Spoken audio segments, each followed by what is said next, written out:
back. In this video we're going to talk about some of the real basics of the game, such as things like money, accommodation, food, voices and personalities, and something called Encumbrance. So start us off, Dylan. How does money work in D&D? Yeah, okay, sure. So money is obviously something that you get from finding bad guys, from killing stuff, from finding treasure chests, all that sort of stuff. But the thing is that each coin weighs something. And so I think in your game, you're just saying money doesn't weigh anything, from what I understand. Yep, correct. Yeah, so, which is great, and it's what I do in my games, because, like, if you have 10,000 gold coins, that's a lot to carry. And technically it would be quite heavy, but obviously we're not playing with those rules. So Yep. Yeah. So you mentioned gold coins. Talk us through the currency of D&D. Okay, How does that work? Yeah, sure. So gold coins is like the normal, like that's your standard one. There's silver pieces, which is 10 silver pieces is a gold coin. So if that makes sense. Yep. Then above gold coins there's a platinum piece. So 10 gold coins, platinum piece. And then there's electrum, which I have never used in my life. But and then there's copper pieces, which is I think electrum is 10 electrum is silver, 10 copper is an electrum. Yep. And so with the currency, I guess you can opt to either use all of those different denominations, like your coppers, your silvers, etc.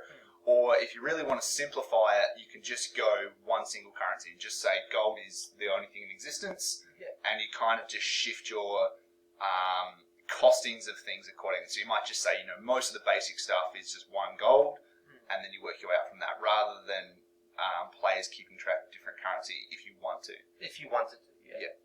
It's basically just how we have dollars and cents, but more levels. So, we're not often talking about like, that will be 10 cents and $3. We'd say $3.10. How I would think about it is like a platinum piece is a $100 note, and a gold piece is a $10 note. Yeah, that makes it a lot easier. Yeah, and a silver piece is $1. Great. So what's the purpose of money in D&D? Why do we want it in the first place? What do we do with it? Yeah, so you can buy items, food, accommodation, that sort of stuff, armor, weapons. You could pay for services, like if you need to get a shipping charter to go somewhere, or if you want a piece of armor that you have enchanted, you can pay the local Wizards Guild, and they can enchant that for you. There's all sorts of different applications for it. Great. It's money. Yeah, it's money. Yeah, it's money. So this ties in with what we said in the earlier video of that. It's really up to your imagination. So you might be like, I've got this cool sword and I want to imbue it with something magic. Or you might be like, I just want to go buy a warm coat. That would be then on your DM. You say, hey DM, or within the game, you say, I'm going to go exploring. I want to find a coat store. I want to go find an armorer that can upgrade my sword. Yeah. They'll then say maybe roll for something, or they'll just use their tables or wing it on the fly and say, all right, that's going to cost you this amount of money. So it's really, again, it's part of it within the game. They might say, you need a horse and cart to get somewhere faster, that's going to cost you X amount. Or it could just be, hey, I want to do this, and the DM will say, yeah, that's going to cost you this amount. Yeah, absolutely. Yeah. So what about food? Is food essential in D&D? Like, you can buy it, I'm guessing, but do we need to eat? So, I mean, there are technically rules for it.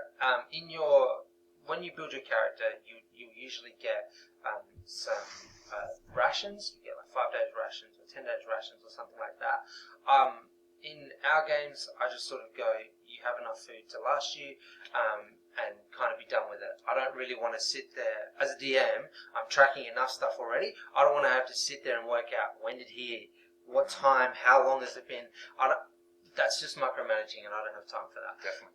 Yeah. So if there's a character that say, in their downtime, I really want to go to cooking school and I want to practice, then it can become a part of the game, but no one wants to role play we are all at the breakfast table. I would like to order 2 eggs and a toast, please. Yeah. You just gloss over it. Yeah, and then as the DM, if they are sitting down for breakfast, you can be like, they just bring out a plate of meats and cheeses, and you have your breakfast, and they can get as descriptive as they want. And I've had a player where they really wanted to do that cooking stuff, and so I created this whole table where, like, if she made certain stuff and got certain rolls, the pies. it had certain effects. Yeah. So yeah, Exactly. So you can get creative with that if you want. yeah, The other thing is sometimes it works well within the role play. So you may just be like, oh, it's breakfast. You've all come down from your rooms. What are you guys doing? They'll bring you some drinks. They'll bring you some food, and it just ties in with the story rather than you never eat in the story. yeah. But it's not an essential thing. And even like my previous character in the last campaign didn't eat. His sort of underlining mystery that he never ate food. I didn't have to worry about what my character was and the legalities of that within the game to be like, oh, well, he's technically starving to death. It doesn't matter.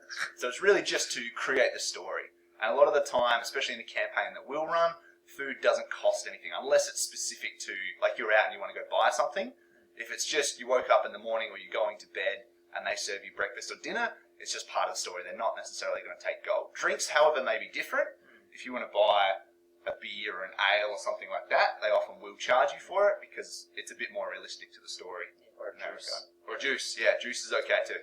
And in my Underage. games, yeah, in my games, how I sort of do that food stuff, especially with accommodation, is if you pay for accommodation, it covers meals. Yeah, Yeah. excellent.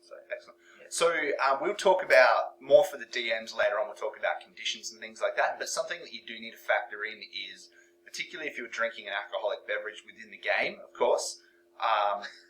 It's realistic in that you can't just smash down 5 ales for breakfast and not expect to have an effect on it. So you can actually become drunk, and then you can role play those side effects. So if that suits your character is alcoholic or something like that, sure. But other than that, It'll disadvantage you. it's going to disadvantage you in some way, and Yeah. your DM may regulate that a bit as well.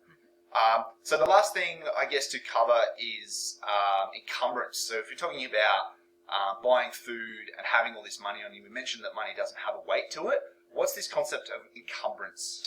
Yeah, so for anyone that's played Skyrim, they probably know exactly what encumbrance means. Or Fallout? Or Fallout, yeah.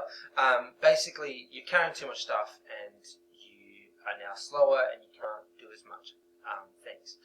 In our games, I normally make sure that all my players at least get 1 bag of holding pretty early, because then you just have an interdimensional storage space.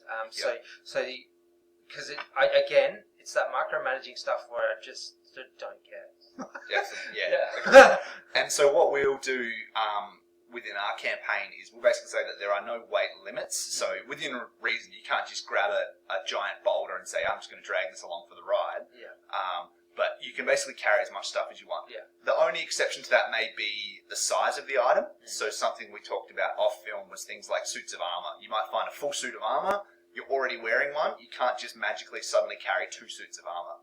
Unless someone does have a bag of holding or what's the haversack? Yeah, the handy haversack. Something like that that's interdimensional that can basically take any item of any size. It's not realistic to say I'm just going to have a suit of armor hanging off my back for the whole trip. Yeah.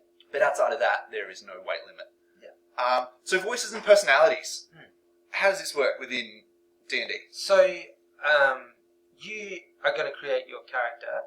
You're going to choose a race, like a background, and a class as well. And with that character, you're going to have like some sort of backstory. You can make it as small or as big as you want. You can just be like, I'm just starting out, but I want an adventure. But whatever way you look at it, that character is going to have a personality. So often first-time players, they just sort of play themselves in the game, which is completely fine. But as you get into it more, as you play longer, you might want to change that up and have a specific design for a certain character, and you might want to have a voice or a way that character sounds that's different from your normal voice. As a DM, I constantly am doing all different voices. They normally all end up sounding Scottish. Yeah, I was going to say that. Always defaults to Scottish. But there's certainly it doesn't. It's not anything in the rules, but I think it just adds to the immersion. It adds to the storytelling. Definitely. It adds to the gameplay. Yeah. And so I guess there's 2 ways you can do that too. For those of you that have ever watched or listened to the Critical Role podcast or videos, what they do is they maintain their voice for the entire episode, so they never lose the accent. Yeah. A lot of the time, what we do within our campaign is you'll use your voice when your character is actually speaking, and if you're just talking to the DM or having a conversation that's sort of off roleplay, you can just switch back to your voice, and it makes it really clear for the DM when you're talking to him as your character, talking to an NPC, and when you're just talking in general. So you can either maintain it, or you can switch back and forth between your own voice. But it's really good if the DM is doing the voices because it encourages you to. Yeah. And often it just takes one or two people to start to embrace their character's voice, and other people will suddenly have the confidence to do it. The worst thing is when one person is doing a voice and no one else is, and it makes you really self-conscious. Yeah. And it's really hard to maintain that sort of really immersive roleplay. And it doesn't even have to be this completely different change. You can just use your voice but sound a bit gruffer, whatever. Yeah, exactly. Exactly. And it's just for a bit of fun. No one's going to call you out if your accent changes over time. All of us have frequently done that, and sometimes we'll just make a comment of like, you sound a bit different today, or some accents you just naturally change back to something else, and that's okay. It doesn't matter. There are NPCs in our game that they've met like 5 times, and it sounded different every single time. Exactly. So it just helps create that immersion. It doesn't matter what it sounds like. It doesn't matter how poor your accent attempt is. One of the other guys we played with did a French accent for a couple of sessions, which was hilarious, but very terrible French accent. Yeah. But it doesn't matter. It's great.